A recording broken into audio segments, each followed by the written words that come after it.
Pikliavimas. Piklius. Miltų pikliavimui, miltų atskirimui nuo sėlenų naudojamas piklius. Piklius – tai malūno įrenginys, susidedantis iš rėmo, kurio viduje yra nuožulniai sumontuota besisukanti šešiakampė konstrukcija, dengta specialiu šilku. Miltams patekus vidun, pro šilką sijojami smulkesni, aukštesnės kokybės miltai. Tokie miltai vadinami pikliuotais. Stambesnės frakcijos miltai kartu su sėlenomis nubyra žemyn per metalinį sietelį į atskirą dėžę. Liubavo dvaro malūne piklius stovi pagrindiniame aukšte palei pietinę malūno sieną.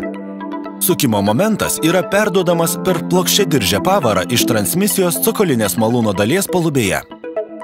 Miltai į piklių patenka per rankovę, juos pilant į bunkerį, esantį pastogėje. Pikliuotus miltus į vieną vietą sustumia pikliaus dugne įrengtas slėkinis transporteris. Pikliuoti miltai byra į miltų dėžę.